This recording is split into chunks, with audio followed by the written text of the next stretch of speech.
The city lights blurred into long streaks outside my window, but I wasn't seeing them. All I could see was red. My knuckles were white as I gripped the phone, her voice a sharp, cutting sound in my ear. We were fighting again. About what? I honestly couldn't tell you now.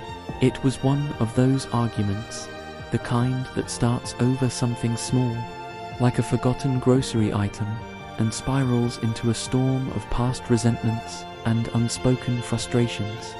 Each word was a jab, a carefully aimed dart meant to wound.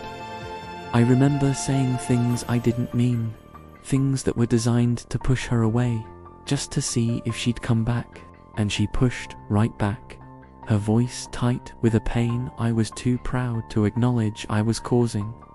The call wasn't a conversation, it was a battlefield. The silence between our verbal blows was heavier than the words themselves. Finally, it happened. A sharp click, followed by the deafening silence of a disconnected line. She had hung up. I threw my phone onto the couch, a bitter satisfaction mixing with the immediate, gut-wrenching regret. I paced the room, the adrenaline from the fight still coursing through my veins. Fine, I muttered to the empty apartment. Let her cool off. I need to cool off. I walked to the kitchen, poured a glass of water I didn't drink, and stared out the window again.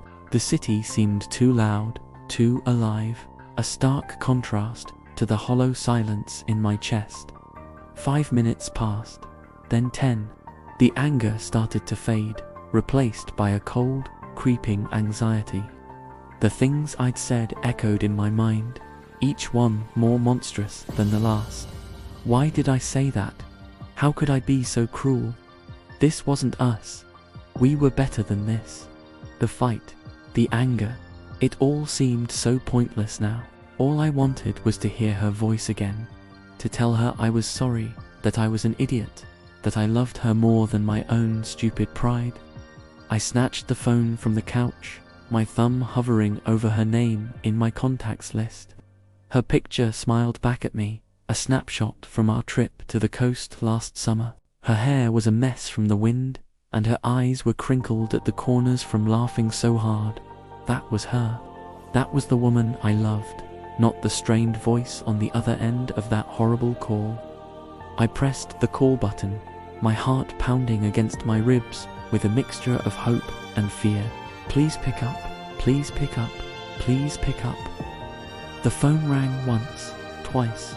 I held my breath, but it wasn't her voice that answered. It was a calm, professional tone, a woman I didn't know.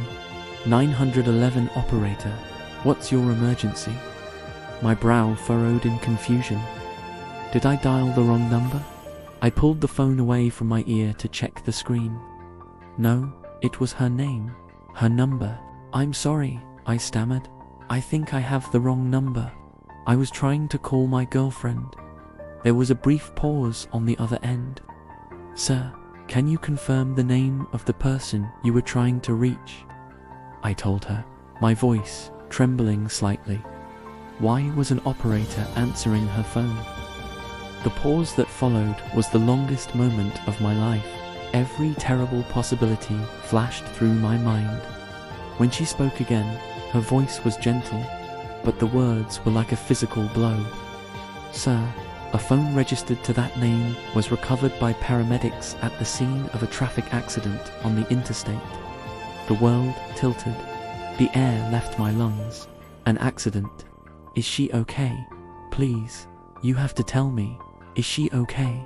I could hear the desperation in my own voice, a frantic plea to a stranger on the phone.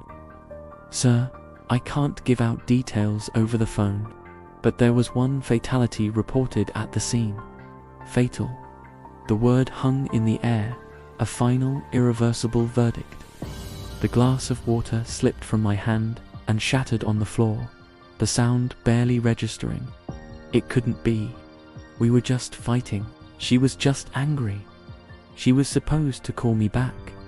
We were supposed to make up, to laugh about this later.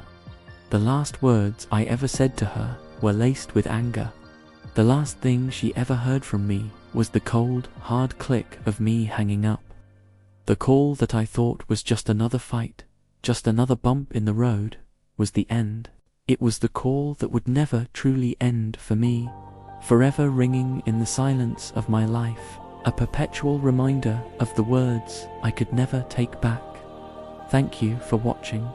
Please subscribe for more if you enjoy this. Like and share if this story resonated with you. See you in the next one.